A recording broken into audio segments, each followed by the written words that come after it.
हिंदी में आज हम पाठ 6 बहन का गांव का अभ्यास करेंगे। यह एक शिक्षाप्रद कहानी है। इस कहानी के माध्यम से यह संदेश देने का प्रयास किया गया है कि बुराई को अच्छाई से कैसे जीता जा सकता है। इस कहानी के अंतर्गत सुल्ताना नाम का एक क्रूर डाकू था। वह एक गांव में डाका डालने की खबर भेजता है। वह यह जानकर गांव वाले उसे लड़कर मुकाबला करने की योजना बनाते हैं, लेकिन उसी गांव में करला नाम की एक स्त्री भी रहती थी। वह गांव वालों की इस योजना से सहमत नहीं हुई। सुल्ताना डाकू के आने पर करला ने उसका स्वागत किया तथा उसके साथ माथे पर तिलक लगाकर अपने भाई का दर्जा दिया। करला के इस व्यवहार से सुल्ताना डाकू भावुक हो गया और उस गांव को अपनी बहन का गांव कहकर कभी न डाका डालने का ऐलान किया। तो इस बहन का गांव कहानी शिक्षाप्रद कहानी है। देखो बच्चों, मैंने बोला ना आपको कि इस कहानी में सुल्ताना नाम डाकू है, बहुत क्रूर है, और वो जहाँ भी डाका डालना होता है उस गांव को पहले से ही संदेशा भिजवा देता है कि अब आपके गांव में मैं डाका डालूंगा। फिर उस गांव बहुत बड़ा था तो उसमें सब एक साथ जुड़ जाते हैं और बोलते हैं कि आज हम उसका सामना करेंगे।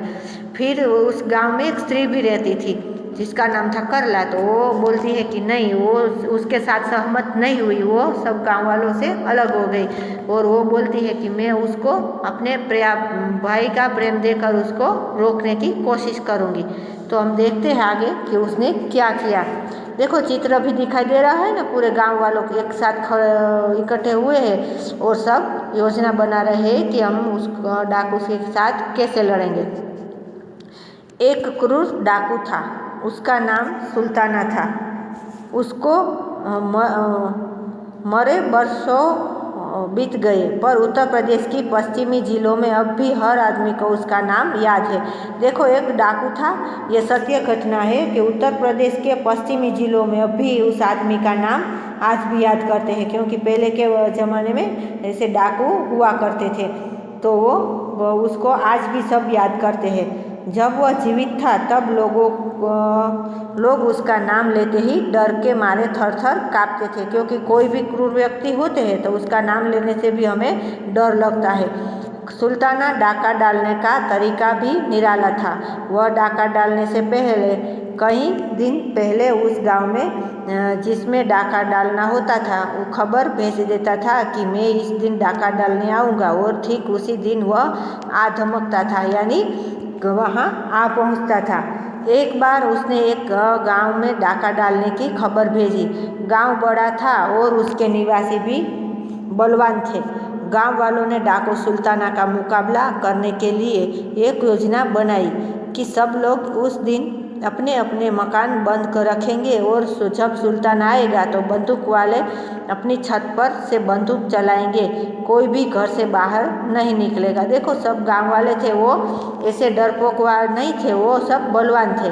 वो सब सोचते हैं कि इस बार डाकू आएगा तो हम अपने अपनी घर की छत पर जाएंगे और बंदूक वाले जिसके पास बंदूक है वो छत के ऊपर चढ़ के, और जब सुल्ताना गांव में आएगा और प्रवेश करेगा तो हम उस पर गोलियों की वर्षा करेंगे। एक मकान से जरा बाहर था, गांव से जरा बाहर था, उसमें एक किसान अपनी पत्नी के साथ रहता था। समय की बात की उस दिन किसान बाहर गया हुआ था और घर में अकेली उसकी पत्नी करला थी। करला उस खेडूत की पत्नी का नाम है, किसान की पत्नी का। करला ने गांव वालों की सलाह मानने से इनकार कर दिया। देखो करला है वो हिम्मत वाली है, वो ये गांव वालों की बात मानने से इनकार कर रही है, उसकी सलाह नहीं मान रही है। ऐलान की गई तारीख पर सुल्ताना अपने साथियों के साथ घोड़े पर सवार होकर आ धमका।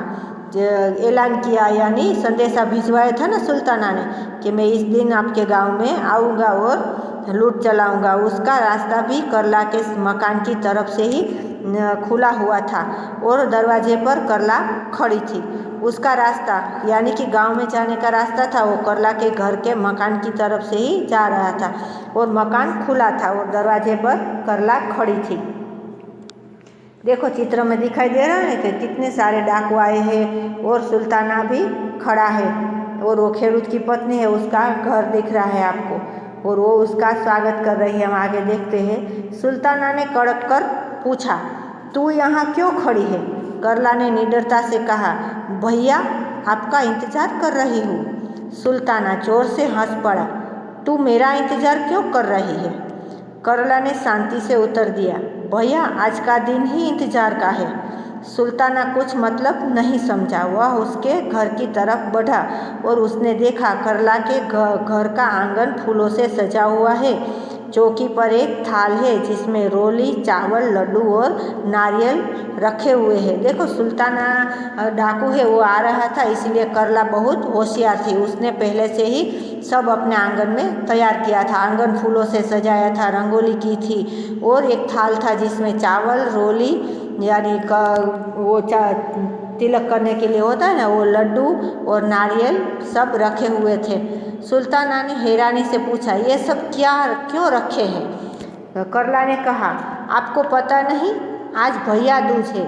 आज के दिन हर बहन भाई के माथे पर तिलक लगाकर मिठाई खिलाती है और नारियल भेंट करती है। देखो करला बोलती है, वो सुल्ताना बोलता है ना कि ये सब क्यों क्या रखा है, तो करला बोलती है कि आपको याद नहीं है भाई, आज तो भैया दूज यानी दिवाली के नया साल शुरू होता है, तो दूसरे दिन हमारे घर पे भी आपकी मम्मी के भाई आते हैं ना खाना खाने के लिए, और वो भाई को अपनी आरती करती है मम्मी, फिर उसको खिलाती है और भाई उसको कुछ ना कुछ भेंट देता है, तो उसको भैया दूज बोलते हैं। उसी तरह बोलती है कि आपको याद नहीं, आज तो भैया दूज है। आज के दिन हर बहन अपने भाई के माथे पर तिलक लगाकर मिठाई खिलाती है और नारियल भी भेंट करती है। सुल्ताना भौचक रह गया। ये भौचक रह जाना यानी हैरान रह गया। उसने कहा, पगली क्या तू जानती नहीं मैं कौन हूँ? मैं तो डाकू हूँ, डाकू। मैं तुम्हारे गांव को लूटने आया हूँ। वो सुल्ताना बोलता है कि पगली तू पागल हो गई है क्या? तू मुझे जानती नहीं मैं कौन हूँ? मैं तो डाकू हूँ, डाकू। मैं तुम्हारे गांव को लूटने आया हूँ। तो वो बड़ी बेफिक्री से करला बोली, होंगे डाकू और आए होंगे गांव को लूटने, पर आज के दिन तो जो घर के द्वार पर आता है वह भाई ही होता है। यह कहते हुए करला ने सुल्तान के माथे पर तिलक लगा दिया। वो बेफिक्री यानी बिना डरे हुए बोली कि होंगे तू डाकू और होंगे गांव को लूटने के आए होंगे, मुझे उससे कोई फर्क नहीं पड़ता। आज के दिन तो जो घर के द्वार पर यानी दरवाजे पर आता है वो भाई ही होता है। यह कहकर करला ने सुल्तान के माथे पर तिलक लगा दिया। सुल्ताना थोड़ी देर के लिए सोच में पड़ गया, फिर जेब से जितने भी रुपए थे निकालकर थाल में रख दिए। फिर भावुक होकर बोला, बहन सुल्ताना बंदूक की गोलियों से नहीं डरता, पर तूने आज उसे अपने प्यार से हरा दिया। इतना कहने के साथ ही सुल्ताना ने अपनी आंखों में भर आए आंसू बहने से छिपाने के लिए मुंह फेर लिया और बोला, बहन आज से तेरी रक्षा करना मेरी जिम्मेदारी है। देखो इस संवाद में बहुत अच्छा संदेश मिलता है कि सुल्ताना थोड़ी देर के लिए सोच में पड़ गया कि देखो तो सही ये औरत है, उसकी हिम्मत कितनी बड़ी है। फिर वो सुल्ताना के मस्तक पर करला ने तिलक लगाया। फिर वो भी समझता है, उसके डाकू होते हैं, उसके अंदर दिल नहीं होता है, वैसा नहीं होता है, उसके अंदर भी करुणा होती है। वो डाकू क्यों बने हैं उसके पीछे भी कोई ना कोई कारण होता है। तो वो उसकी जेब में जितने भी रुपए थे निकाल कर थाल में रख दिए, क्योंकि कोई भी भाई होता है, वो रक्षाबंधन हो या भाई दूज हो, तो उसका ऋणी हो जाता है, इसीलिए उस बहन को कुछ न कुछ आशीर्वाद के रूप में कुछ न कुछ देता है, तो वो उसकी थाली में रख देता है। फिर भावुक होकर बोला, बहन सुल्ताना बंदूक की गोलियों से नहीं डरता है, क्योंकि डाकू होते हैं वो बंदूक की गोलियों से कभी नहीं डरते, पर तूने आज उसे अपने प्यार से हरा दिया। आज तूने प्यार से कोई भी कितना भी क्रूर आदमी हो, पर हम जिसको प्यार से उसको अपनाने की कोशिश करते हैं तो वो हार ही जाता है। तो वो बोलता है कि आज तूने मुझे प्यार से हरा दिया। इतना कहने के साथ सुल्ताना की आंखों में पानी आ गए और अपने आंसू छिपाने के लिए वो मुंह फेर लेता है और बोलता है, बहन आज से तेरे रक्षा करना मेरी जिम्मेदारी है। अब वो उस सुल्ताना है उस करला को अपनी बहन मान लेता है और उसकी जीवन भर रक्षा करने की वो उसको जिम्मेदारी समझता है। बहन के घर से लौटते हुए सुल्ताना ने अपने साथियों से कहा कि सब जगह ऐलान कर दो कि कोई चोर डाकू इस गांव में न आए, क्योंकि सुल्ताना की बहन का गांव है। सुल्ताना है वो अपने सारे साथी होते हैं ना डाकू, सबको बोल दिया कि सारी जगह ऐलान कर दो कि कोई चोर डाकू इस गांव में न आए, क्योंकि ये सुल्ताना की बहन का गांव है। तो बच्चों, इससे आपको पता चला ना कि कोई भी आदमी क्रूर से क्यों कितना भी क्रूर हो, पर उसको प्यार से हम उसके साथ व्यवहार करेंगे तो उसका दिल जीत लेंगे और वो भी अच्छा बन जाता है। तो इससे हमें क्या सीख मिलती है कि बुराई को अच्छाई से जीता जा सकता है। कोई भी कितनी भी बुराई हो, पर हम उसके साथ बुराई न करके उसके साथ अच्छाई से पेश आएंगे तो उसको भी हम जीत सकते हैं। तो आप भी कोई भी ऐसे व्यक्ति या इंसान से आपको भी पाला पड़ जाए तो आप भी उसके साथ अच्छाई से पेश आना, क्योंकि वो अच्छा बन जाए।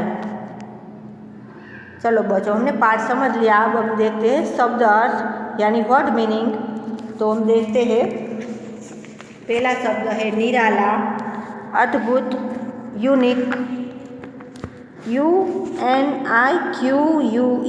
यूनिक, बलवान, मजबूत, स्ट्रॉन्ग, STRONG स्ट्रॉन्ग, ऐलान, घोषणा, अनाउंसमेंट, ANNOUNCEMENT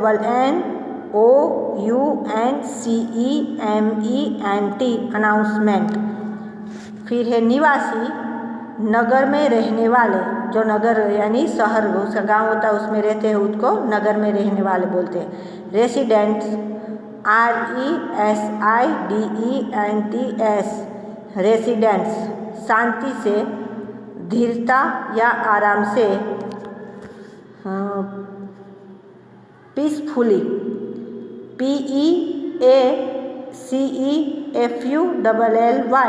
पीसफुली, भावुक, करुण भाव, इमोशनल, EMOTIONAL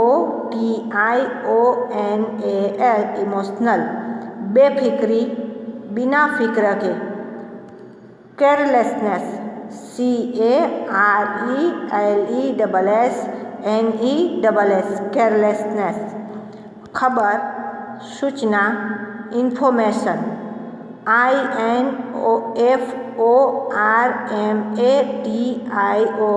इंफॉर्मेशन, माथा, मस्तक, फोरहेड, FOREHEAD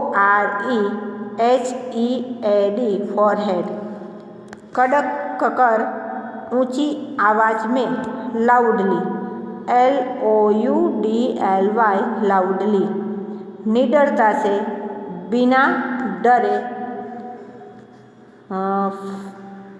fearlessly FEARLESSLY